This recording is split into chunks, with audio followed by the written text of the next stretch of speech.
आप सबको मेरा नमस्कार।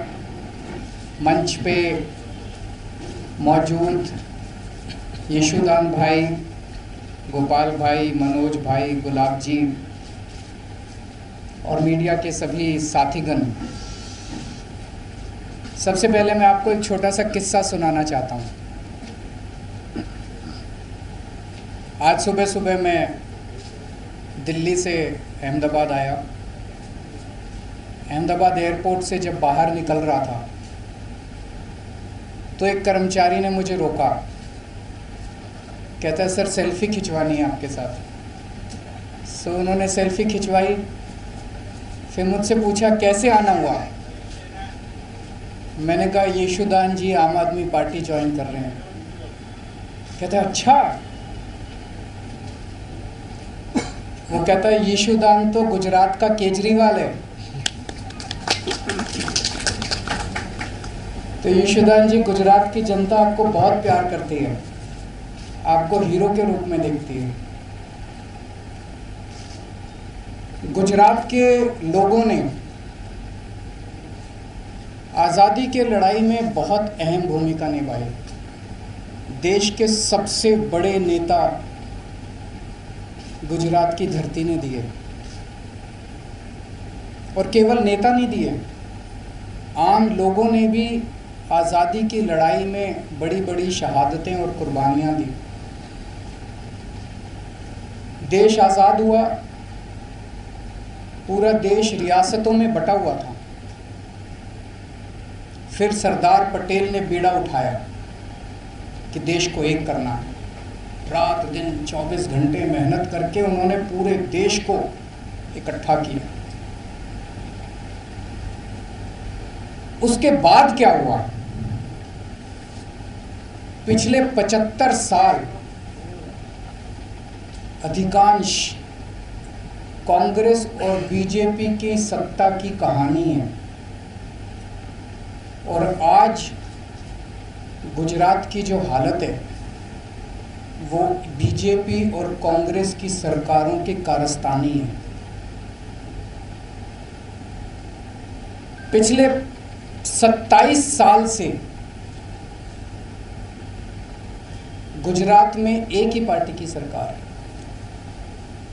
लेकिन पिछले 27 साल इन दोनों पार्टियों के गठजोड़ की कहानी है, दोनों पार्टियों की दोस्ती की कहानी है।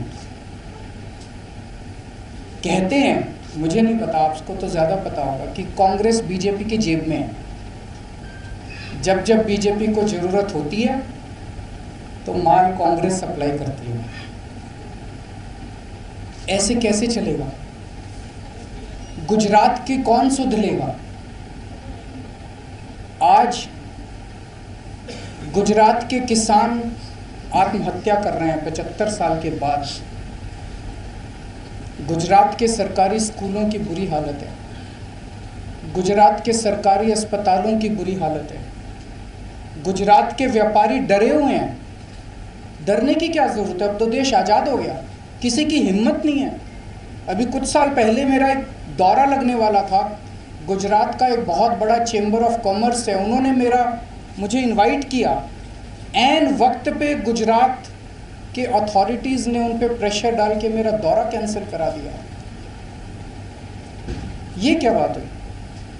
गुजरात के व्यापारी डरे हुए, और पिछले 1 साल के अंदर कोरोना काल के दौरान जिस तरह से गुजरात को अनाथ छोड़ दिया गया, ऐसे लगा जैसे गुजरात के लोगों की सुध लेने वाला कोई नहीं है, गुजरात के लोगों का ख्याल रखने वाला कोई नहीं है। ऐसे हालात के अंदर यशुदान गढ़वी जी ने जो निर्णय लिया राजनीति में आने का, मैं यशुदान जी को तहे दिल से बहुत बहुत बधाई देता हूँ। उनको क्या ज़रूरत पड़ी थी? जब किसी का करियर ख़त्म हो जाता है, जब किसी को कोई पूछने वाला नहीं होता, तब अगर कोई छोड़ छाड़ के राजनीति में आए तो समझ में आता है। लेकिन अगर कोई अपनी करियर की पीक पे अपने करियर को लात मार के राजनीति के अंदर आए तो वो गुजरात की जनता के लिए आ रहा है।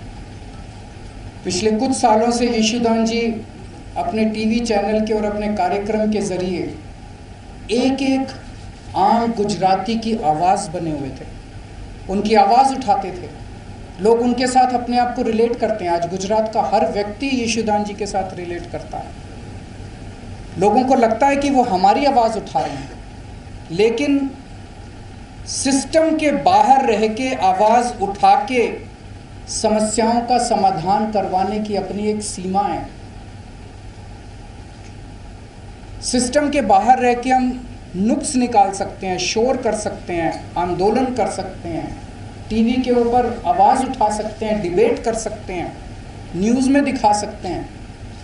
लेकिन अगर सामने वाली सारी पार्टियां मिली हुई हों और उनको सुनने की ज़रूरत ही नहीं है, अगर सामने वाली पार्टियां कहे जो करना है कर लो, हमें तो कोई परवाह नहीं है,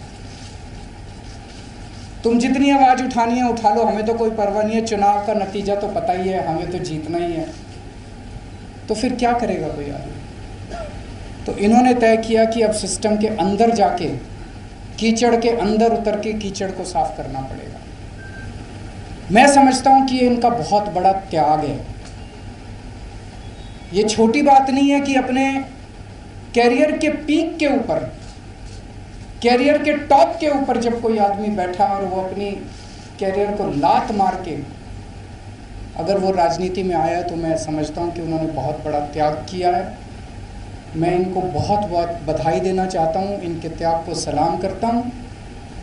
और मैं समझता हूं कि जो आम गुजराती आज विकल्पहीन हो गया था, उसे लगता था कि विकल्प ही नहीं बचा गुजरात की राजनीति के अंदर, ये दोनों तो एक ही हैं, इनको वोट देना है, इनको वोट देना है, कोई फ़र्क नहीं पड़ता, एक ही हैं ये दोनों। आज उनको एक सार्थक विकल्प मिला है। गुजरात के अंदर बैठा हुआ भी हर आदमी देख रहा है कि अगर दिल्ली के अंदर बिजली मुफ्त हो सकती है, 24 घंटे बिजली हो सकती है, तो गुजरात के अंदर बिजली इतनी महंगी क्यों है? गुजरात के अंदर बैठा हुआ आदमी देख रहा है कि अगर दिल्ली के अस्पताल 5 साल के अंदर इतने अच्छे हो सकते हैं, दिल्ली के स्कूल 5 साल के अंदर इतने अच्छे हो सकते हैं, तो 70 साल के अंदर गुजरात के स्कूल और अस्पताल अच्छे क्यों नहीं हुए? अब होंगे, अब बदलेगा गुजरात। अब यशोदान भाई ने जो बीड़ा उठाया, मैं भगवान से प्रार्थना करता हूँ, आज हम सब लोग मंदिर में बैठे हुए हैं, पवित्र स्थान पे बैठे हुए हैं, मैं भगवान से प्रार्थना करता हूँ कि जो सपना, गुजरात के लोगों का सपना पूरा करने का जो यशोदान भाई ने संकल्प उठाया, वो यशोदान भाई, गोपाल इटालिया जी, मनोज भाई, इनकी पूरी टीम गुजरात के 6 करोड़ लोगों के साथ मिलके अब सब मिलके गुजरात को बदलेंगे। बहुत बहुत शुक्रिया।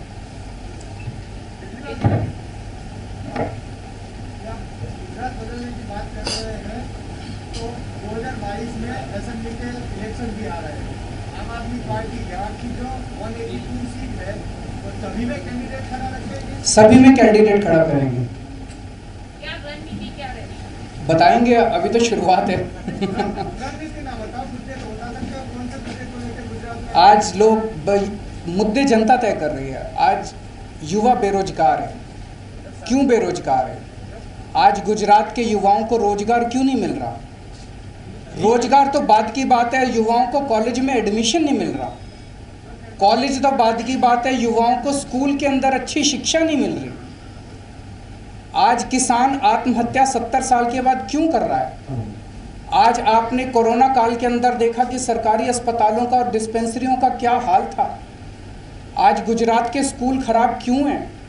गुजरात के व्यापारी नाराज़ क्यों हैं? कोई भी तबका आप उठा लीजिए, मोटे मोटे तौर पे गुजरात की राजनीति खराब है, क्योंकि ये दोनों पार्टियां मिली हुई हैं, दोनों ने तय कर लिया मिलके चुनाव लड़ेंगे। और जब दोनों मिलके चुनाव लड़ते हैं तो उनको जनता की सुनने की ज़रूरत ही नहीं है। वो कहते हैं जनता जाए भाड़ में, हमारी तो चुनाव का नतीजा तो तय है। गुजरात जो अड़ीखम गुजरात बोलते हैं, तो क्या दिल्ली मॉडल गुजरात होगा? नहीं, हर एक राज्य का अपना मॉडल होगा। दिल्ली का मॉडल दिल्ली मॉडल, गुजरात का मॉडल गुजरात मॉडल। किसी भी स्टेट की अपनी समस्याएं हैं, अपने समाधान हैं, अपना मॉडल है। गुजरात के 6 करोड़ लोग अपने विकास का मॉडल खुद तय करेंगे।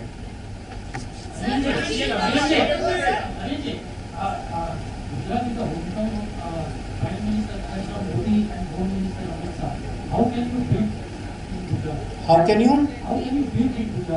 देखिए, मैं किसी इस वक्त नेता या उसके किसी का खिलाफत करने के लिए यहाँ नहीं आया।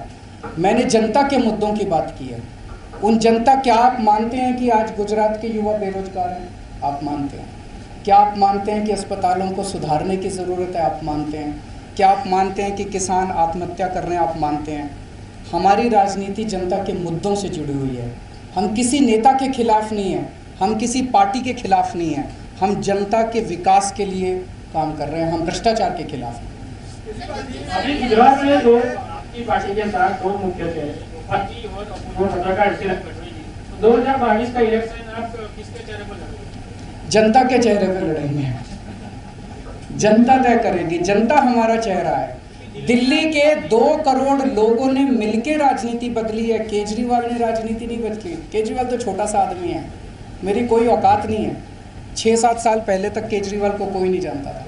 दिल्ली के 2 करोड़ लोगों ने मिलकर तय किया कि अब इन दोनों पार्टियों को हराना और इस छोटी सी आम आदमी पार्टी को वोट देना है। जनता ने आम आदमी पार्टी को वोट दिया और जनता ने राजनीति बदली। गुजरात के 6 करोड़ लोग अभी तक मजबूर थे, उनके पास विकल्प नहीं था। गुजरात के लोगों को तय करना है कि हमें राजनीति बदलनी है कि नहीं बदलनी।